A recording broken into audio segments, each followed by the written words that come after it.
You're not listening to Cam Bam's radio, bitch. I feel like I'm losing from hell. Feel like I cut off bands, getting longer, life getting harder. I feel like I'm losing from hell till I cut off. Welcome to the inferno, baby, all that you know. Dog takes a fur, bang takes a fur, dog takes a fur, dog takes a fur, dog takes a fur, bang takes a fur, dog takes a fur, dog takes a fur.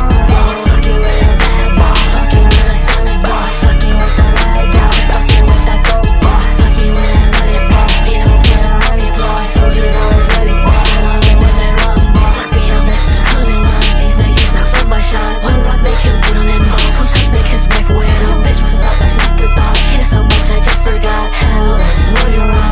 FN make his body drop. I feel like Caesar. Smoke that sound like reefer. I don't speak it right, ain't no hear these words backward.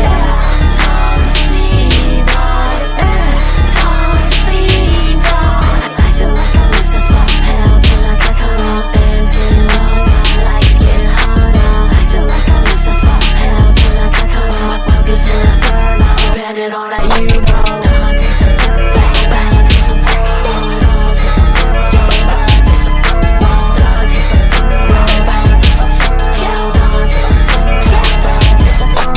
Fuck you with a bad boy, fuck you with a solid boy, fuck you with the right dog, fuck you with that gold boy, fuck you with that money boy. Be no kid or any boy, soldiers always ready boy. I love it when they run boy.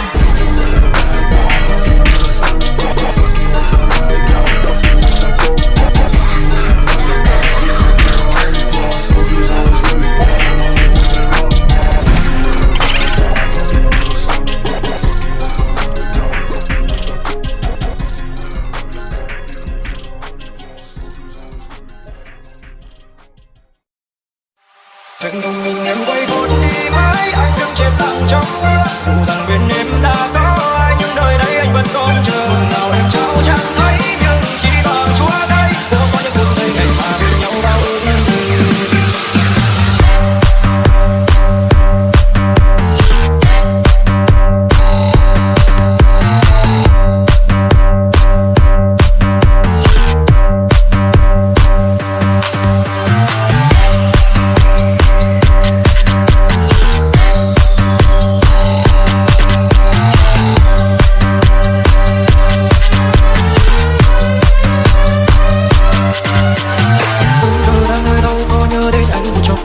Tìm lại ký ức năm tháng bên nhau mà ta đã đắm say.